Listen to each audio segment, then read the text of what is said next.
वर्षावासाच्या मालिकेचे आजचे 12वे पुष्प हे आज आपण आपल्या घरी या ठिकाणी पूर्ण करीत आहोत। आजच्या या मालिकेचा विषय आहे तो म्हणजे त्यागमूर्ती माता रमाई। आत्ताच प्रास्ताविकामध्ये सरांनी खूप छान माहिती सांगितलेली आहे।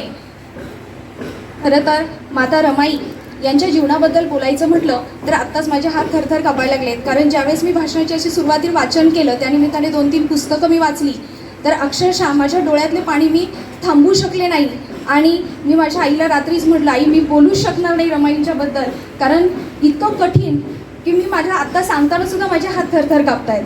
कारण एका यशस्वी पुरुषाला जर घडवायचं असेल तर या यशस्वी पुरुषाच्या मागे खंबीर साथ असते ती त्यांच्या धर्मपत्नीची।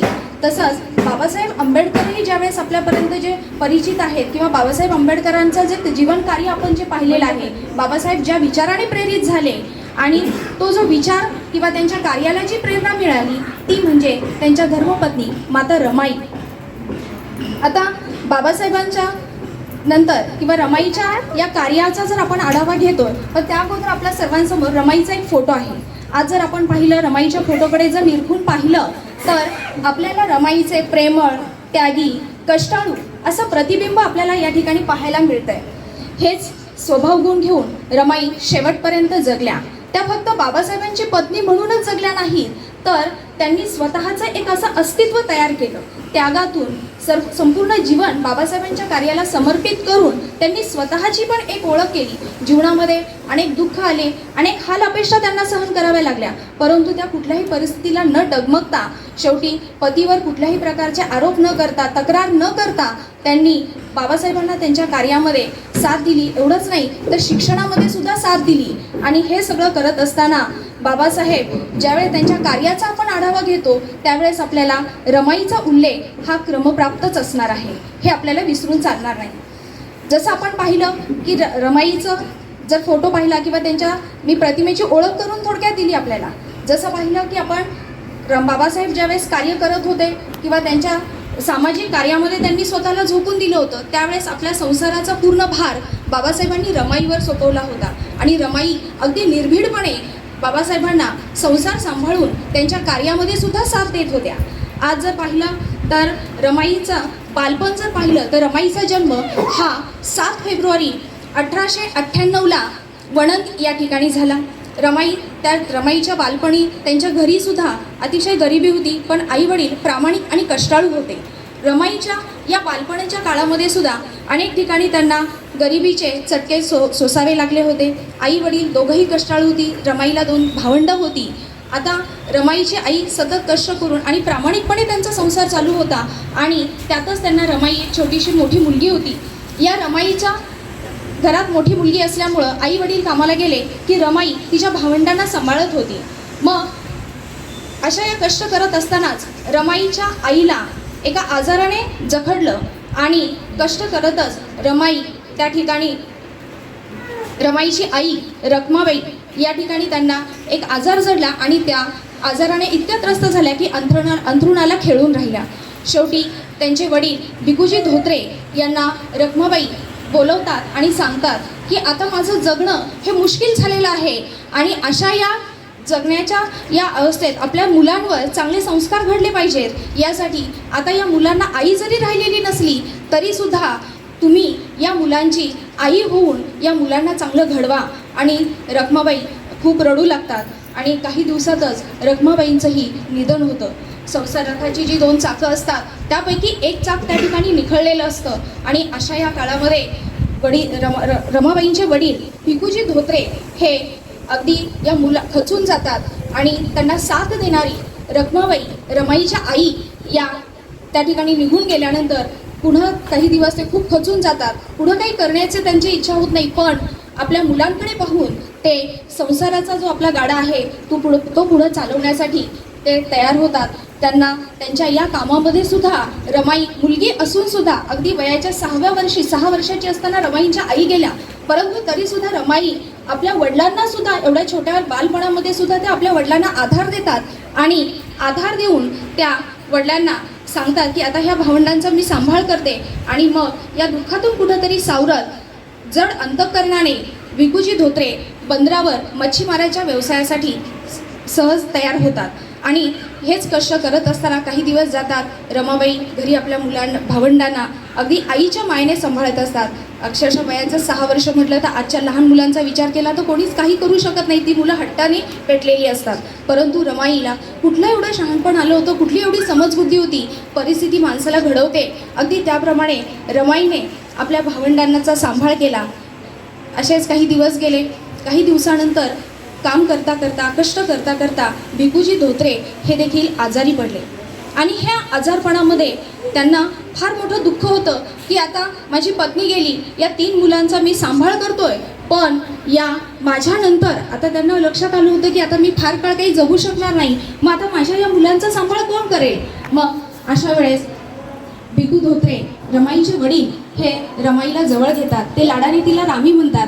आणि रामी, आता ज्याप्रमाणे तुझी आई गेली त्यावेळेस तिने मला सांगितलं होतं की आपल्या मुलांचा तुम्ही आई होऊन सांभाळ करा, त्यांना चांगले संस्कार द्या.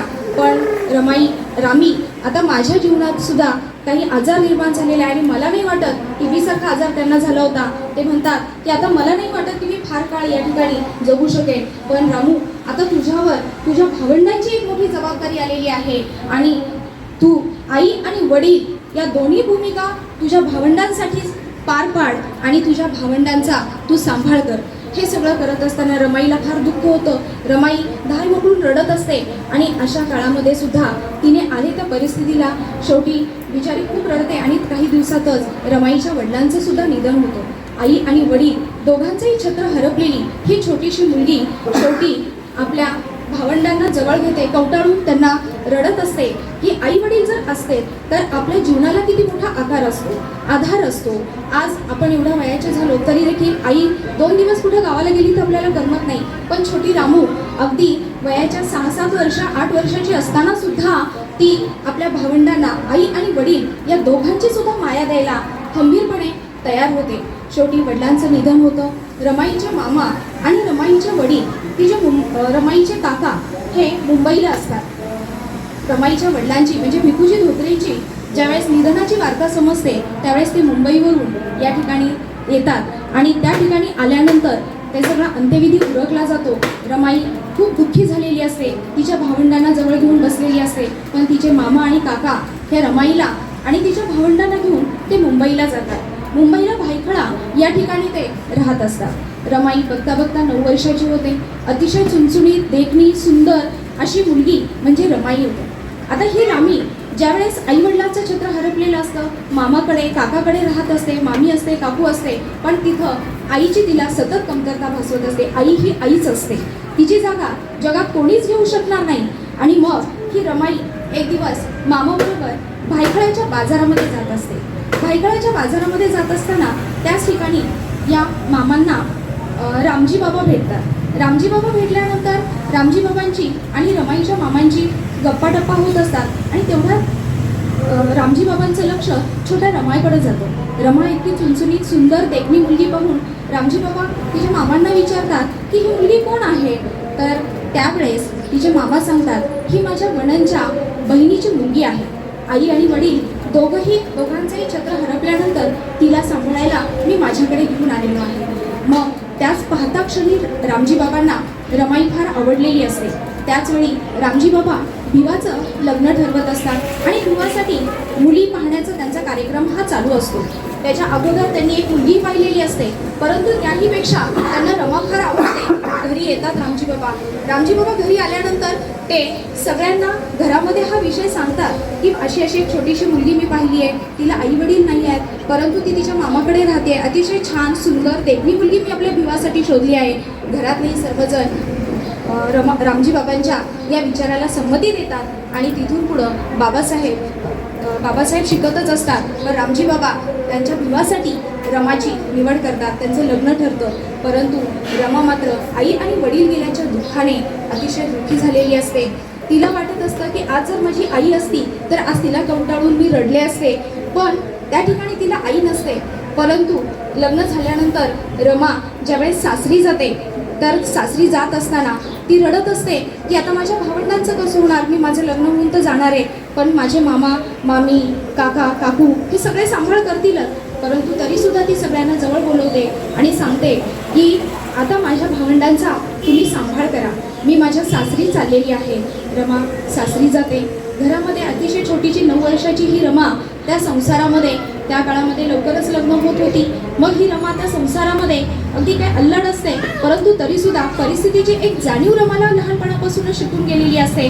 समंजसपणा रमाच्या अंगी फार रुजलेला असतो आणि मग ही रमा हळूहळू त्या संसारामध्ये रमायला लागते. घरामध्ये भिवाची आत्या, रामजी बाबा, त्यांची भावंड तुळसा, मंजुळा ही सगळेजण रमाला खूप जीव लावत असतात आणि त्या रमाला तिच्या आई वडिलांची माया प्रेम रामजी बाबा सगळं त्या ठिकाणी देत असतात. त्यामुळे रमाला त्या ठिकाणी जो आई वडिलांकडे झालेली जी कमतरता असते ती भरून काढण्याचं काम त्या ठिकाणी रामजी बाबा त्या ठिकाणी रमाला करत असतात. म्हणून रमाला कधीही ती पोकळी अशी वाटत नाही, परंतु तिला काय तिच्या भावंडांची आठवण येत असते. मग शेवटी हळूहळू रमाचं त्या संसारामध्ये रमणं चालू असतं. रमाचं जसं भीमरावांशी लग्न झालेलं असतं, परंतु भीमराव मात्र त्यांचा अगोदरच एका विद्येशी लग्न झालेलं असतं. विद्या म्हणजे शिक्षण.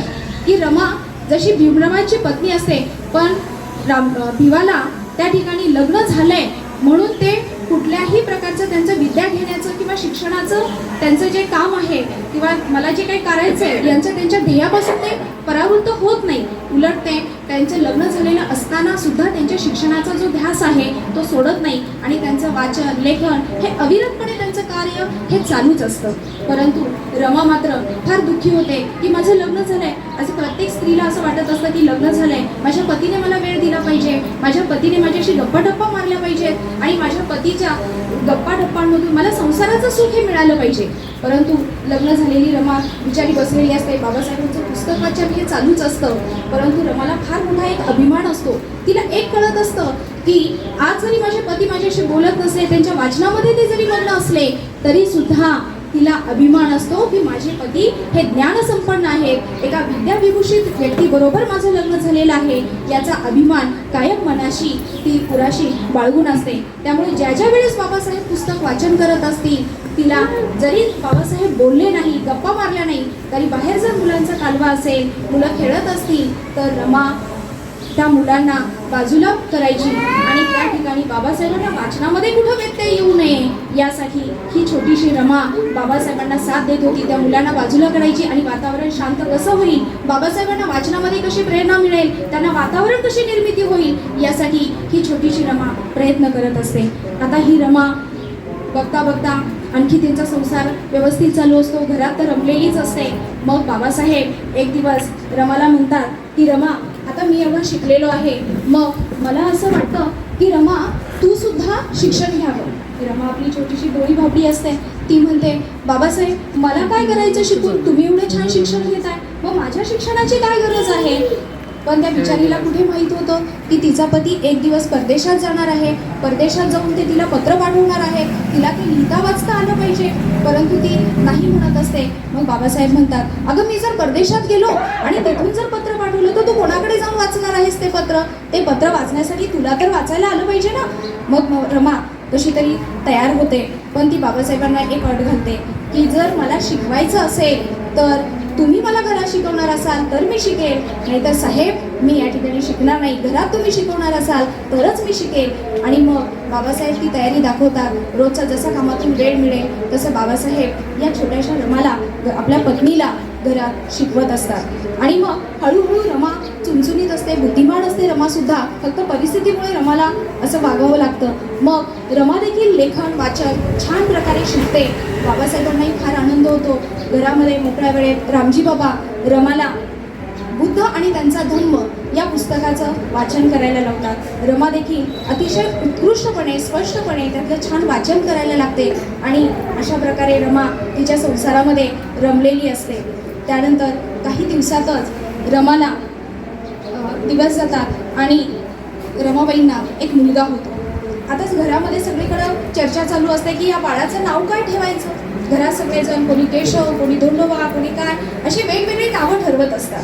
परंतु त्या ठिकाणी बाबासाहेबांना मात्र ते नाव कुठलंच आवडत नाही. मग बाबासाहेब म्हणतात की आता या बाळाचं नाव मी ठेवणार आहे. मग ते विचार करतात की आता काय नाव ठेवायचं. मग रामजी बाबाही त्यांना म्हणतात की तुम्ही काय नाव ठेवणार आहात. तर त्यावेळेस बाबासाहेब मोठ्या धीटपणे सांगतात की माझ्या जीवनामध्ये मी महात्मा फुलेंना गुरु मानलेला आहे आणि महात्मा फुलेंनी त्यांच्या जीवनामध्ये एका विधवेच्या मुलाला त्यांनी दत्तक घेतलं आणि दत्तक घेऊन त्याचा सांभाळ केला आणि सांभाळ केल्यानंतर त्याला डॉक्टर केलं. त्याचं नाव यशवंत ठेवलं होतं. मला असं वाटतंय माझ्या गुरुने जे त्यांच्या मुलाचं नाव ठेवलं, मला असं वाटतंय माझ्याही मोठ्या मुलाचं नाव मी यशवंतच ठेवावं. आणि घरात सर्वांना फार आनंद होतो. सर्वजण संमती दाखवतात आणि त्या बाळाचं नाव यशवंत ठेवलं जातं. हे सगळं चालू असतानाच बाबासाहेबांना शिक्षणासाठी शिष्यवृत्ती बडोद्याचे सयाजीराव गायकवाड यांच्याकडून मिळालेली असते. आणि मग त्यावेळेस असं ठरलेलं असतं की शिष्यवृत्ती घ्या, पण काही शिकून आल्यानंतर तुम्ही या बडोद्याच्या सरकार दरबारामध्ये तुम्ही काही दिवस नोकरी करावी लागेल. आणि मग तितक्यात बडोद्याच्या सयाजीराव गायकवाड यांच्या दरबारातून त्यांना बोलावणं येतं आणि बाबासाहेबांना बडोद्याला जावं लागतं. इकडे रमा एकटीच असते. तिलाही फार दुःख होत असतं, बाबासाहेब आता लांब जाणार. आणि मग तरीसुद्धा ती त्यांना धीटपणे खंबीरपणे साथ देते. तुम्ही जा, मी घर सांभाळते. आणि बाबासाहेबही रमाच्या बरोबर सगळा तिच्या संसाराचा भार तिला घेण्यासाठी प्रेरणा देतात आणि बाबासाहेब बडोद्याला निघून जातात. इकडे रमा, घरातले सगळेजण, छोटा यशवंत सगळेजण छानपैकी राहत असतात. पण रमाला सतत बाबासाहेबांची आठवण येत असते. काही दिवसानंतर त्या ठिकाणी रामजी बाबा खूप आजारी पडतात, अंथरुणाला खेळून राहतात. मग रमा एक तार करते आणि बाबासाहेबांना कळवते. बाबासाहेबांना कळवल्यानंतर बाबासाहेबांना फार वाईट वाटतं, पण आता इतक्या लांबून यायचं. मग पण बाबासाहेब लगेच त्या तारेला उत्तर म्हणून बाबासाहेबही तिथे निघतात. इथं येतात, तोपर्यंत पाहतात तर दारामध्ये सगळी गर्दी जमा झालेली असते. बाबासाहेब फार दुःखी होतात. पाहतात तर आतमध्ये रामजी बाबा बिछाण्यावर पडलेले असतात. ते बाबा बाबा म्हणून आवाज देतात. रामजी बाबा डोळे उघडतात आणि डोळे भरून आपल्या भिवाला पाहतात. भिवाला पाहिल्यानंतर त्यांच्या डोळ्यातून अश्रू वाहू लागतात आणि थोड्याच वेळात रामजी बाबासुद्धा डोळे मिटतात. त्यांची प्राणज्योत मालवली जाते आणि बाबासाहेब फार दुःखी होतात, रडतात. परंतु त्यांना कसं तरी त्यातून सावरावंच लागतं. सगळा अंत्यविधी वगैरे उरकला जातो. पुन्हा त्यांना बडोद्याला जायचं असतं. पण तेवढ्यात त्यांचं अमेरिकेमध्ये उच्च शिक्षणासाठी बाबासाहेबांना प्रवेश मिळालेला असतो. बाबासाहेबांना शिक्षण हे त्यांच्या जीवनामधलं सगळ्यात आद्यस्थानी असतं आणि त्यामुळं उच्च शिक्षणासाठी बाबासाहेब अमेरिकेला जाण्याची तयारी करतात. रमाला फार दुःख होतं. लहानपणापासून आईच्या निधनाचं, अगदी कोवळ्या वयामध्ये आई गेली. आईनंतर वडिलांचं निधन झालं. आई आणि वडिलांच्या नंतर सासरी आल्यानंतर रामजी बाबांनी आई वडिलांची माया दिली होती. त्यांच्या आत्याने, मीरा आत्याने सुद्धा त्यांना खूप जीव लावला होता. पण हळूहळू हे सगळं आपल्या जीवनातला आधार कमी होत चालला. त्यात आपला पती हा पुन्हा अमेरिकेला शिकायला जाणार. रमा फार दुःखी झाली होती. रमा रडू लागली. सारखी ती रडायची की बाबासाहेब तुम्हाला गेलंच पाहिजे का. बाबासाहेब म्हणायचे हो रामू, आता मला परदेशामध्ये शिक्षणासाठी जावंच लागणार आहे. आणि शेवटी त्यांची तयारी होते. रामजी बाबांचंही निधन झालेलं असतं. रमा बाबासाहेबांना सोडवायसाठी बंदरावर जाते. त्यावेळेस बोटीने प्रवास होत होता. बंदरावर जाते. बाबासाहेब बोटीमध्ये जातात. ज्यावेळेस ती बोट निघून जाते, जोपर्यंत बाबासाहेब दिसत नाही, बोट लांब जात नाही, तोपर्यंत रमा त्या बंदरावर तशीच उभी राहिलेली असते. डोळ्यातून अश्रू वाहत असतात. अशा या रमाला अगदी घट्ट काळजाने आणि ती आपल्या घरी पुन्हा परतत येत असते. परतत येत असताना ती खूप रडत असते. घरी आल्यानंतर सुद्धा तिला बाबासाहेबांची उणीव भासत असते. ती सतत आपल्या पतीच्या आठवणीने रडत असते. परंतु काही केलं तरी घरामध्ये संसाराचा गाडा बाबासाहेबांनी रमावर जबाबदारी म्हणून सोपवलेला असतो. अशा या छोट्याशा रमाला घरामध्ये संसार पाहण्यासाठी तिला एक माहीत होतं, पती जरी शिक्षणासाठी बाहेर गेलेले असले तरी हे घर मात्र मला सांभाळायचं आहे. आणि हे घर सांभाळण्यासाठी रमा अगदी शेणाच्या गोऱ्या थापणं, त्या विकणं, लांब लांब दूरवर जाऊन सरपण गोळा करणं, अशा अनेक कष्टातून ही रमा तिचं काम करत असते आणि संसाराचा गाडा रेटत असते. त्यावेळेस ज्यावेळेस बाबा अमेरिकेला जातात त्यावेळेस रमाई प्रेग्नंट असतात, गरोदर असतात. काही दिवस जातात, रमाईला पुन्हा एक मुलगा होतो. त्या मुलाचं नाव सगळेजण रमेश ठेवतात. त्यावेळेस रमेश हा काहीच दिवस जगतो. थोड्याच दिवसात त्यालाही तो आजारीही पडतो आणि त्याच्या आजारपणामध्ये रमेशचंही निधन होऊन जातं. अशा या दुःखामध्ये रमा एकटीच तिचं दुःख गिळत असते. मग ती तिच्या बाबासाहेबांना पत्रात शिकलेली असल्यामुळे बाबासाहेबांनी तिला शिकवलं होतं, त्यामुळे रमा बाबासाहेबांना पत्र पाठवते आणि त्या पत्रातही रमा सांगत असते की बाबासाहेब आपला एक मुलगा तोही मरण पावला, दुसरा मुलगा झाला होता तोही मरण पावला. आणि मग बाबासाहेबांनाही तिकडं परदेशामध्ये दुःख होत असतं. बाबासाहेबही रमाला पत्रातून आधार देतात. रमा दुःखाशी असं हतबल व्हायचं नाही, आपणही दुःखाला 2 हात करून सामोरं जायचं. आणि रमाही त्यातून सावरत असते. आणि त्यातच यशवंत तिचा त्यांचा मोठा मुलगा असतो, या यशवंताला संधिवाताचा त्रास झालेला असतो, त्याचंही आजारपण असतं. शेण गोऱ्या थापून सरपण गोळा करून ही रमा आपला संसार चालवत असते, मुलांचा आजारपण पाहत असते. परंतु घराचं सगळ्यात एवढी खाणारी तोंडही भरपूर असतात आणि हे सगळं करत असताना तिला मुलांच्या दवाखान्यासाठी फारसे पैसे उरत नाही, परंतु त्यातूनही जेवढं शक्य होईल तेवढं रमा करतच असते.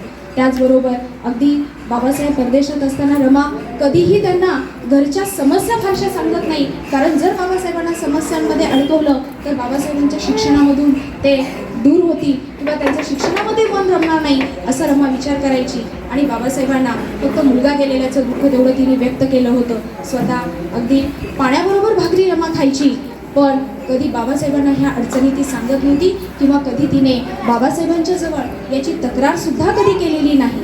पुढे काही दिवस जातात, वर्ष 2 वर्षाचा कालावधी जातो. 1918 साली बाबासाहेब पुन्हा भारतात येतात. रमाईला फार आनंद होतो, कारण बाबासाहेब भारतात आल्यानंतर रमाईला वाटत असतं की आता तरी माझा संसार सुखाचा होईल आणि मग मी कुठेतरी चांगली माझं घर पुन्हा संसार मी करेन, माझ्या मुलांना त्यांच्या वडिलांचा एक सहवास मिळेल. याच दरम्यान बाबासाहेब आले. काही दिवस जातात. रमाईला इंदू नावाची एक मुलगी होते, तीही अशीच काही आजाराने त्रस्त असते आणि तिचंही निधन होतं. रमाई त्याही दुःखात खूप रडते कोसळते, परंतु पर्याय नसतो. या परिस्थितीला सामोरं जाण्याशिवाय रमाईकडे कुठलाच पर्याय उरत नाही आणि ही रमा पुन्हा दुःख पचवत आपल्या पुढच्या संसाराला आलेला दिवस घालून पुढच्या संसाराला ही तयार होत असते. त्याच दरम्यान बाबासाहेबांना मुंबईमध्ये एका कॉलेजमध्ये प्राध्यापकाची नोकरी लागते आणि प्राध्यापकाची नोकरी लागल्यानंतर ही रमा खूप खुश होते की आता माझा संसार सुखाचा होईल आणि बाबासाहेब कुटुंबाकडे लक्ष देतील. परंतु तीही रमाची अपेक्षा फोल ठरते आणि रमा जशी खुश होते, बाबासाहेब पहिला पगार तिच्याकडे आणून देतात. त्यावेळेस तो पगार असतो 450 रुपयांचा. रमाच्या हातामध्ये दिल्यानंतर रमा तो म्हणते की बाबासाहेब या पगाराचं मी काय करू, हे किती पैशात मला नाही माहिती. बाबासाहेब म्हणतात की हा पगार रमा तुझ्या हातात दिलेला आहे, आता यामध्ये तुला महिनाभर घर चालवायचं आहे. रमा तो पगार घेते, रामजी बाबांच्या प्रतिमेजवळ ठेवते आणि त्यांना सांगते की हा तुमच्या मुलाचा पहिला पगार आलेला आहे. आणि नंतर त्या पैसे ती खर्च करते. घरामध्ये किराणा नसतो, बाजार नसतो. मग रमा घरातला किराणा भरते, बाजार आणते आणि घरात सगळ्यांना, तिच्या नंदांना, मुलांना सगळ्यांना ती कपडे घेत असते. हे सगळं केल्यानंतर बाबासाहेब तिला विचारतात की रमा किती पैसे शिल्लक राहिले ग? त्यावेळेस रमा सांगते की माझ्याकडे काही शिल्लक राहिलं नाही साहेब, मी तुम्ही दिलेला सगळा पगार हा मी खर्च केला. मग रामजी बाबा म्हणतात अगं रमा, असं जर एवढा पैसा तू खर्च केलास तर मला पुन्हा शिक्षणासाठी परदेशात जायचंय, मग आपण पैसे आणायचे कुठून?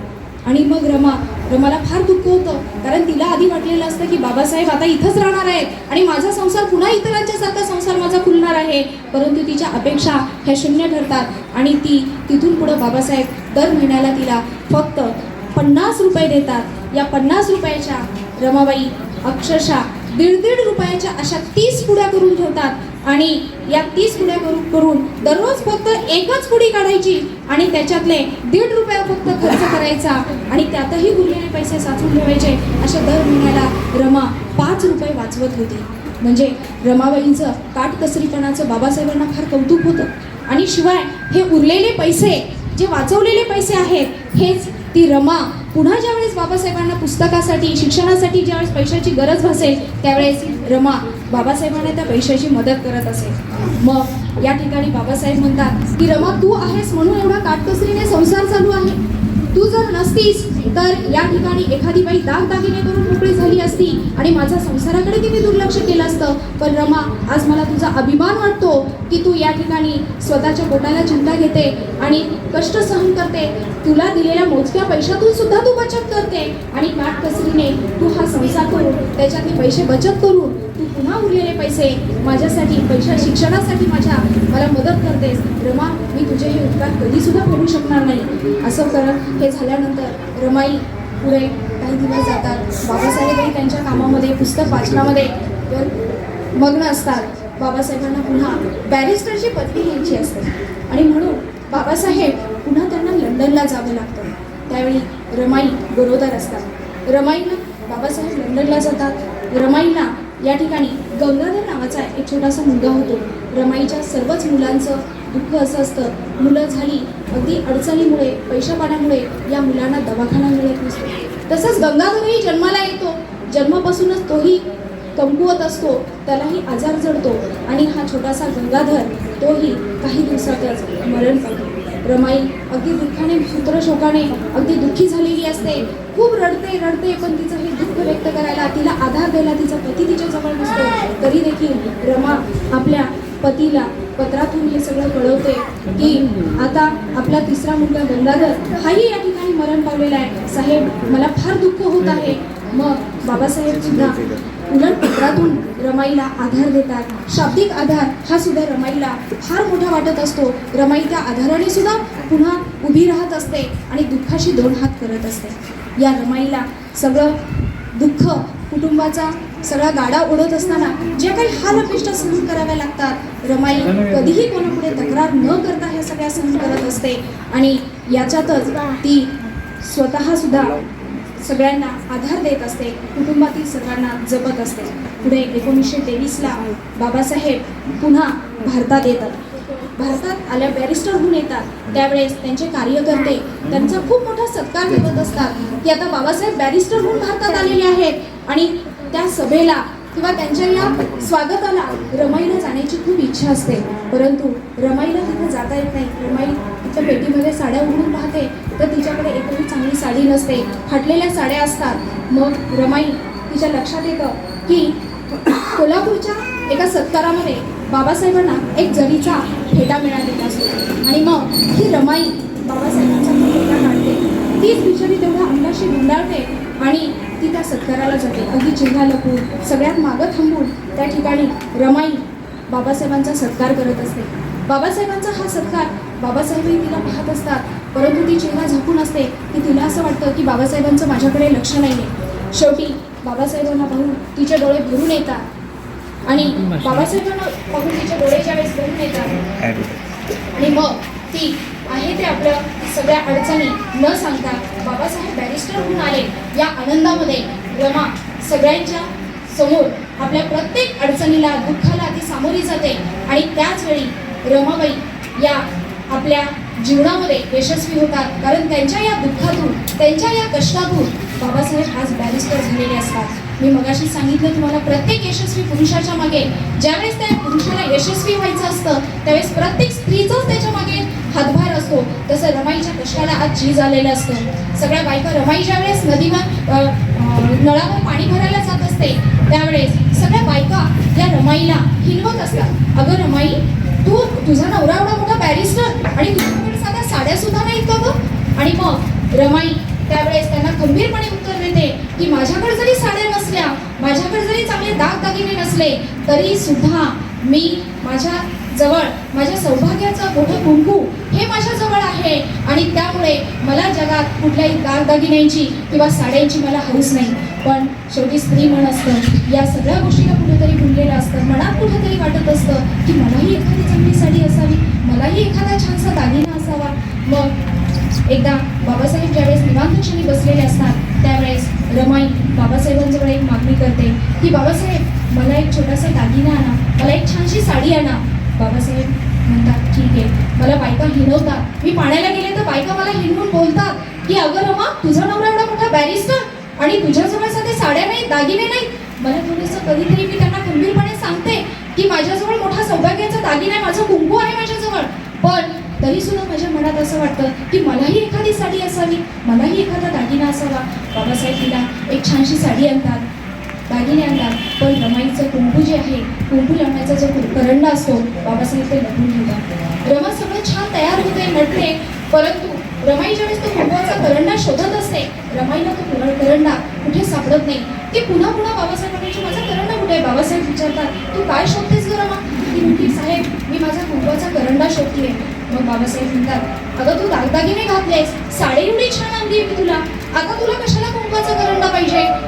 तिला खूप वाईट वाटतं, मनात खूप रडते आणि म्हणते, नाही बाबासाहेब, नाही साहेब, मला आता या कुंकवाची किंवा मला कुठल्याही मला साडीची किंवा दागिन्यांची हौस नाही, मला माझा कुंकवाचा करंडा द्या. मला या दागदागिन्यांचं मला काही घेणं देणं नाही आहे. मी माझ्या संसारात मला फक्त तुमची साथ हवी आहे आणि या तुमच्या साथीबरोबरच मला माझं जीवन जगायचं आहे. अशा पद्धतीने बाबासाहेब रमाला तिच्या संसारामध्ये कुठल्या गोष्टीला डायरेक्ट न सांगता काही उदाहरणातून बाबासाहेब तिला समजून देत असतात.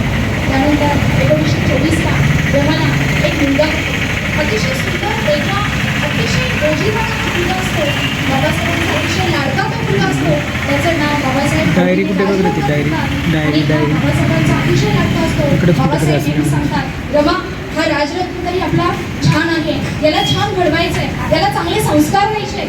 आणि मग बाबासाहेब या राजरत्नाला किंवा रमाईला राजरत्नावर चांगले संस्कार देण्यासाठी मदत करत असतात. त्यांच्या संस्कारामध्ये राजरत्न वाढत असतो.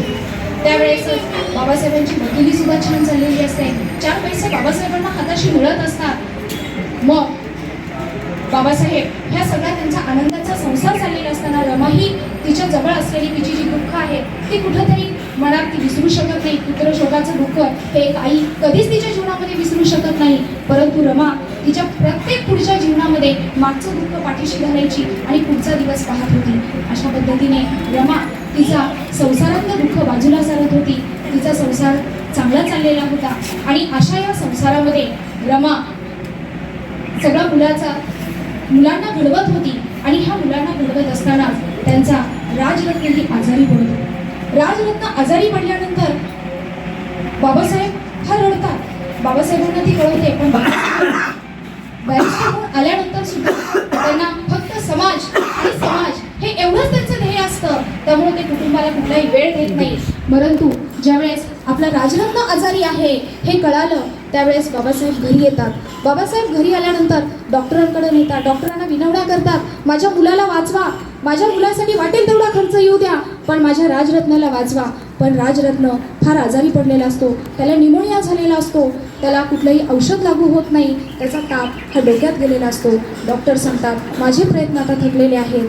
आणि मग शेवटी एक दिवस असंच रमाईचे हे घडवत असताना सुद्धा शेवटी राजरत्न त्यांचा सर्वांचा लाडका मुलगा हा देखील त्यालाही मरण येतं.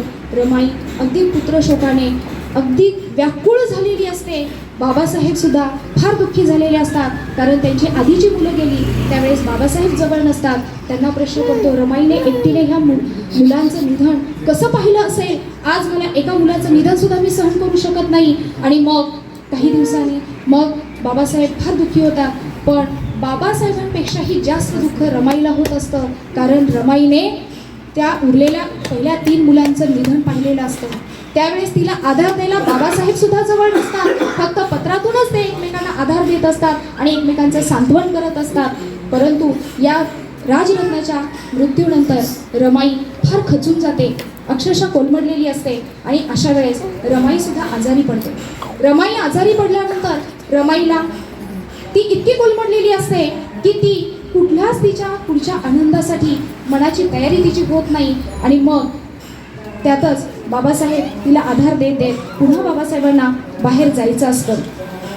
आणि मग बाबासाहेबांच्या चळवळी चालू असतात, बाबासाहेबांचा सत्याग्रह चालू असतो. त्यावेळेस रमाई बाबासाहेबांना सांगते की तुम्ही चळवळीला जातात, पण तुम्ही बाहेर गेल्यानंतर, सत्याग्रहाला गेल्यानंतर मला फार भीती वाटते या ठिकाणी की उद्या तिथं तुमचा कुणी घातपात करेल का?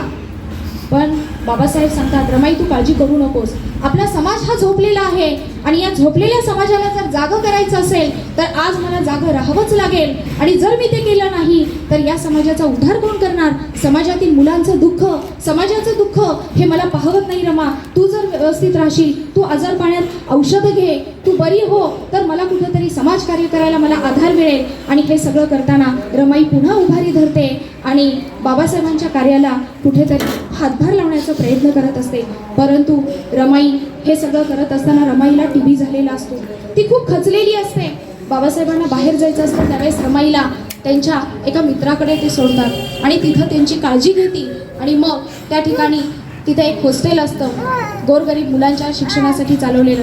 त्या ठिकाणी एक दिवस त्या मुलांना जेवणासाठी काहीच उरलेलं नसतं. मग रमाई विचारतात की या ठिकाणी आज या मुलांना जेवण का मिळालेलं नाही वसतिगृहामध्ये? त्यावेळेस ते सांगतात की रमाई, आज या ठिकाणी या मुलांना जेवायला आज काही कुठली देणगी आलेली नाही आणि आज या मुलांना जेवणासाठी अन्नही नाही. रमाई पटकन तिच्या हातामध्ये सोन्याच्या बांगड्या असतात त्या काढून देते, एखादा दागिना तिच्याकडे असेल तो, आणि सांगते की हे मोडा आणि याच्यातून जेवढे पैसे येतील तेवढे वसतिगृहातील मुलांसाठी तुम्ही धान्य आणा आणि त्यांना अन्न खाऊ घाला. आणि मग त्याचप्रमाणे त्या मुलांना जेवणाची सोय होते.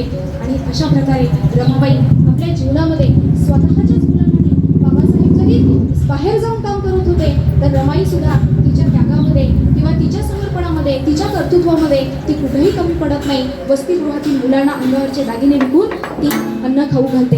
हा मग तिचा मायाळूपणा, हा तिच्यातल्या दुसऱ्यांबद्दलच्या वेदना जाणून घेण्याची क्षमता, ही आपण त्याची शब्दात सुद्धा उल्लेख करू शकत नाही. काही दिवसानंतर बाबासाहेब त्यांच्या कार्याला सुरुवात चालूच असते. बाबासाहेब घरी येत नाही. त्यांचं वाचन, त्यांच्या चळवळी याच्यामध्ये रमा असते. बाबासाहेब बाहेर गेले की रमाईचा विठ्ठलावर फार विश्वास असायचा. बाबासाहेब बाहेर गेले की रमाई विठ्ठलाला आळवणी करायची की माझे बाबासाहेब साहेब माझे परत येईपर्यंत त्याला आळवणी करून माझ्या साहेबांना पुन्हा सुखरूप घरापर्यंत येऊ दे, अशी आळवणी करायची. आणि मग ज्यावेळेस बाबासाहेब सुखरूप घरी येतील त्यावेळेस ती पुन्हा त्या विठ्ठलाचे आभार मानायची की आज तुमच्यामुळे विठ्ठला, तुझ्यामुळेच आज माझे साहेब पुन्हा घरी आले. आणि अशा प्रकारे ती तिच्या श्रद्धेनुसार बाबासाहेबांच्या कार्यामध्ये सहकार्य दाखवत होती. एक दिवस रमाई खूप आजारी पडलेली असते. बाबासाहेबांचे एक मित्र त्यांच्याकडे येतात. त्यावेळेस रमाई खूपच आजारी असल्यामुळे ती कुठं कधी आयुष्यभर तिने तक्रार केलेली नसते, पण ती त्यांच्या मित्राजवळ व्यक्त होते आणि सांगते की साहेब माझ्याकडे घरी येत नाही, बाहेर वाचन करतात, समाजकार्य करतात, पण आज मला वाईट वाटतंय की बाबासाहेब त्यांच्या स्वतःच्या तब्येतीची सुद्धा काळजी घेत नाही. म्हणजे ती स्वतः एवढी आजारी असतानाही ती साहेबांच्या तब्येतीची काळजी घेते.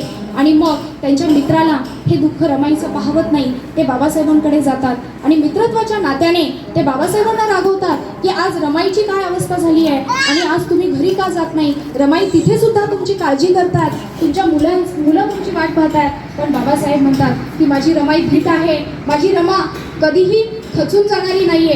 ती तिच्या दुःखामध्ये दोन हात करून उभं राहून उलट माझाच आधार बनतीये, त्यामुळं तुम्ही त्याची काळजी करू नका, रमा स्वावलंबी आहे, हे बाबासाहेब त्यांच्या मित्राला पटवून देतात. त्यानंतर रमाईची परिस्थिती हळूहळू फारच बिघडत जाते आणि ही रमा एक दिवस अगदी बिछाण्यातून उठण्याजोगी सुद्धा राहत नाही. अशा वेळेस या रमाला आजारपणाने फार ग्रासून टाकलेलं असतं आणि याच्यातच रमाईला कळून चुकतं की आता माझ्या जीवनाचा अस्त होणार आहे. कदाचित उद्याचा सूर्यसुद्धा मी पाहिल की नाही याची मला शंकाच आहे. मग बाबासाहेबांना निरोप धाडून त्या ठिकाणी बोलवलं जातं. बाबासाहेब येतात. बाबासाहेबांना पाहताच रमाई खूप रडतात आणि सांगतात की बाबासाहेब माझं फक्त लग्न झालं एवढंच माझ्या जीवनात काय ते सुख, माझं तुमच्याशी लग्न झालं एवढंच काय ते माझ्या जीवनामध्ये सुख आहे, बाकी हजारो दुःखांशी मी हात मिळवणी केली. तुमच्या या ग्रंथालयातील पुस्तकं आणि या राजगृहातल्या भिंतींनी मला हे शिकवलं, माझ्या सगळ्या प्रश्नांची उत्तरं दिली. मी तुमची वाट पाहता पाहता कधी दिवे विझून जायचे हेही मला कळायचं नाही. पण बाबासाहेब तुम्ही मात्र घरी कधी आला नाही. मला तुमच्या आंदोलनाला तुम्ही बाहेर जायचा, तुम्ही सभेला गेलात की सभा व्हायचा, आंदोलनात गेलात की आंदोलनं व्हायचं तुम्ही, परंतु बाबासाहेब मी मात्र तुमची या ठिकाणी वाट पाहत तशीच बसून राहायचे. अगदी रात्रीचा दिवा कधी मालवला जायचा हेही मला कधी कळालं नाही. तुमची वाट पाहत मी या ठिकाणी रात्रभर खुर्चीमध्ये बसून असायचे, परंतु तरीसुद्धा तुम्ही मात्र आले नाही. कधी कधी सकाळचा सूर्यच मी बघायचे, पण बाबासाहेब मात्र काही आलेले नसायचे. रमा खूप रडते. अगदी बिछाण्यावर बसलेली रमा ती सुद्धा त्या शेवटच्या क्षणी बाबासाहेबांकडे ही तक्रार करते की बाबासाहेब, या औषधाविना आपली मुलं गेलेली आहेत. औषधाविना जरी आपली मुलं गेलेली असली तरी सुद्धा मी या दुःखाशी संकट दोन हात करून मी आपल्या शेवट एक यशवंत म्हणून जो मुलगा आहे याला मी घडवण्यासाठी कुठं कसूर केलेली नाहीये. आपल्या तुमच्या समाजकार्याला मी हातभार लावलेला आहे मी. परंतु बाबासाहेब, आपला एक मुलगा उरलेला आहे की ज्याचं नाव आहे यशवंत. एक दिवस बाबासाहेबांनी यशवंत काहीतरी चुकला असेल, त्याला खूप मारलं. खूप मारल्यानंतर रमाई मध्ये सुद्धा जाऊ शकली नाही, कारण की बाबासाहेबांच्या समोर जाण्याची हिंमत रमाईमध्ये नव्हती. मग या रमाईच्या या सगळ्या गोष्टींमुळं बाबासाहेबही दुःखी होतात. बाबासाहेबांनी आठवण होते की रमाई, तू खरंच जर शिकली असतीस आणि एखादी बॅरिस्टर झाली असतीस, एखादी शिकली असतीस नसती तर एका बॅरिस्टरला लाजवेल एवढं तुझं वक्तृत्व चांगलं आहे. आज माझेही शब्द तू निशब्द करून टाकलंस मला सुद्धा. अशा भाषेमध्ये बोलून बाबासाहेब रमाईचं सांत्वन करतात. रमाई, आपण तुझ्यावर औषधोपचार करतोय, तू काळजी करू नकोस, आजचं औषध घेतलं उद्या तुला बरं वाटेल असं सांगतात. परंतु रमाईला माहिती असतं की उद्याचा सूर्य मी पाहू शकणार नाही. आणि अशा प्रकारे 26 मेची रात्र दिवस संपून जातो आणि 27 मे दिवस उजाडतो. पण 27 मेचा दिवस जरी उजाडलेला असला तरी सुद्धा त्या ठिकाणी या सूर्याची जी सावली आहे ती अस्ताला गेलेली असते. आणि ही जी सूर्याची सावली अस्ताला गेलेली आहे ती परत कधीही न येण्यासाठी ती मावळली गेलेली आहे. बाबासाहेब धाय मोकलून रडत असतात, आक्रोश करत असतात. रमा, रमा, माझ्या संसारात अर्ध्यावर का सोडून गेलीस मला? अजून मला तुझी साथ हवी होती रमा, मला तू अशी अर्ध्यावर सोडून जाऊ नकोस. बाबासाहेबांचे मित्र त्यांना बाजूला काढतात आणि रमाईचा अंत्यविधी करतात.